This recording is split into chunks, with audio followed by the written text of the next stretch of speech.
Wayne at RealFixesRealFast.com. Today we're going to do a little test on an oxygen sensor. You know, sometimes when cars are not running right, they might be running lean or they might be running rich, and you're suspecting an oxygen sensor. And you want to know, is that oxygen sensor correct? Is it telling you the truth? Is it actually rich or is it actually lean? One of the best ways to do it is actually force that oxygen sensor to report rich or lean. Then you know that it's actually reporting correctly. We're working on a 98 Plymouth Voyager, the 3.3 engine. Now in this case we've got one pre-cap or one upstream oxygen sensor, and it happens to actually be mounted over the top of the intake, and it's very hard to get to it. You can actually see it from underneath, but you can't get to the wires very well to tap into it, and you can't hardly get to it from the front. But if you look right down here, the wires from the oxygen sensor, which are way back there, actually come right up in here. So all we have to do is expose the wire right here, and if you look at the wiring diagram, it's a black with a dark green. We tap into the wire right there, and now it's easy to access and test. Now we're looking at the oxygen sensor on the scanner. So we're reading live scanner data. We're not using the lab scope to tap into the sensor. So we're seeing what the computer is seeing. So as you see over here, we've got the upstream O2 in volts, and we've got the short-term fuel trim. Now right now this car is actually running fine. The O2 is switching, and the short-term is keeping it pretty close to about 0. You can see 0 is right there, and we're switching somewhere down close to 0 and up around 1 volt. If we raise the RPM, you can see it begin to work better.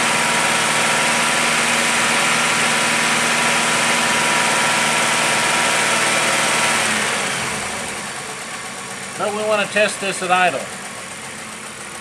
Now you know, an oxygen sensor to read correctly should drop down pretty close to about 0, actually about 100 millivolts, and go up to about 900 millivolts. That should be its operating range. But the extremes would be actually 0 and 1 volt.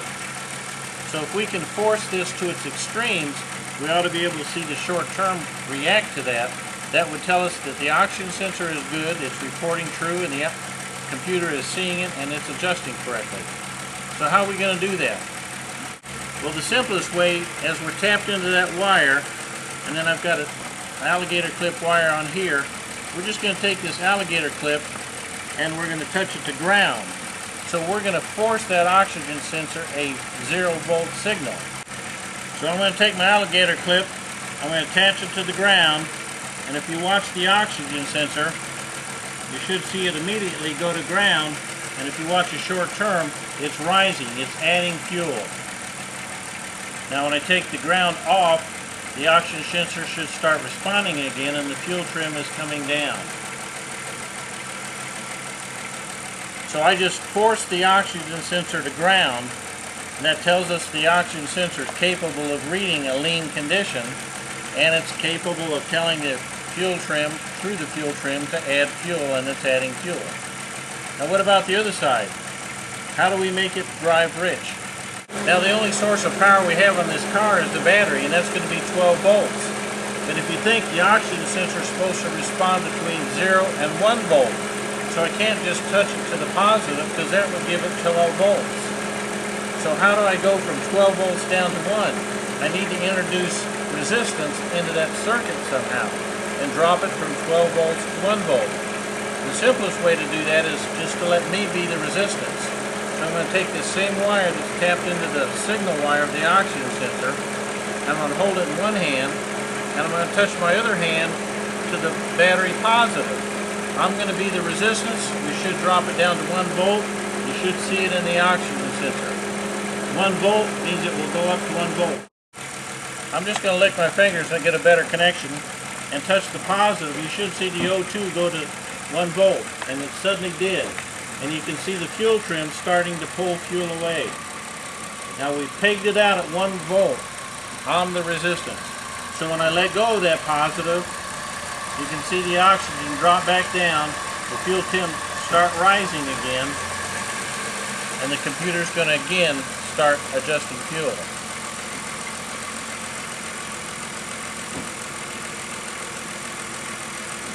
As soon as it gets up here, we should see the oxygen sensor start to switch again.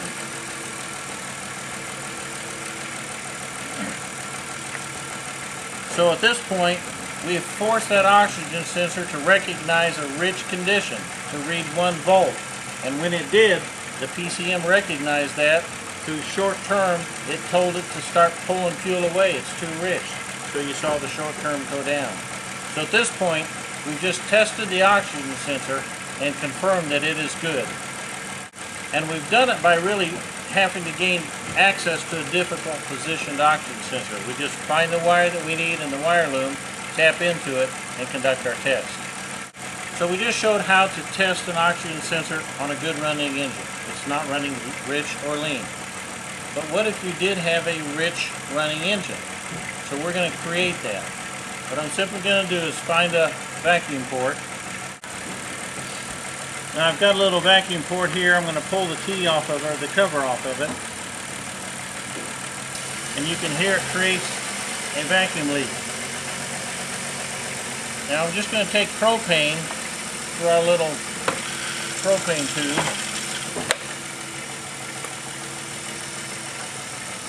And I'm going to stick that in there. Now I'm going to start adding propane to enrichen this up. If you watch the oxygen sensor, as I add propane, you should see it start to go rich. It went rich. Now the computer's going to try and adjust that. We give it a minute and you can see that the computer's trying to adjust it. It's pulling fuel away on the short-term fuel trim. Now it's starting to get a hold of that too much fuel. It's adjusting it, it's adding fuel, trying to get it balanced again. What I want to do is create so much fuel that it can't balance it. So I'm going to add a little more propane.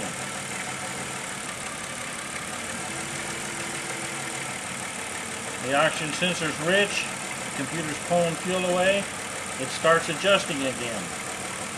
It starts leveling it out. So I need to add a little more fuel. What I want to do is get the oxygen sensor up here at 1 volt and just staying up there.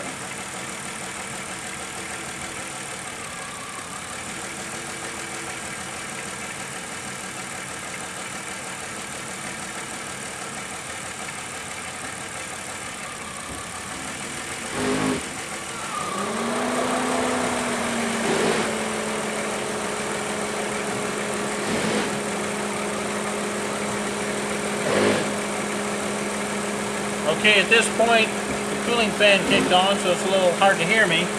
But you can see we're pretty much staying pegged rich. And the fuel trim is stuck pulling fuel away. So what if you thought, well, the oxygen sensor's bad? The best way is see if it'll actually respond to a lean condition. So if I can force it lean, I'm going to take my wire that's tapped into that signal wire. I'm going to just simply touch it to ground.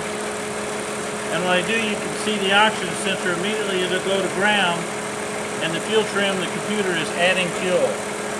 I take my lead off of the ground, and you can see it immediately comes up, and the computer is pulling fuel away. So in the case when the engine is running rich, and the oxygen sensor is staying rich, and it won't switch down, force it down. If it won't force down, then it could be that your oxygen sensor simply is not responding and you have a bad oxygen sensor.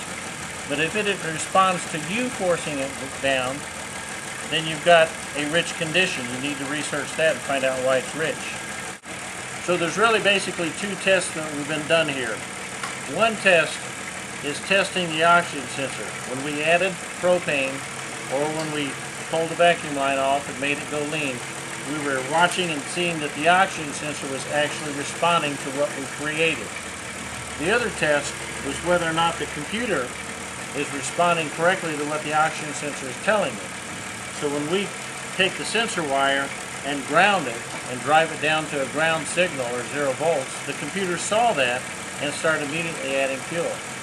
And the other side was when we took the sensor wire, put myself in between as the resistor, and brought it up to 1 volt, the computer saw that and responded by taking the fuel away.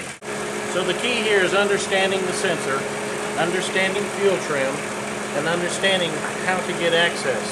If you have a component that is buried, you might have to spend a little bit of time looking at your wiring diagram and your pinout and things like that find a good access point to the wire, tap into the wire, use your scanner and your lab scope, and you can test it.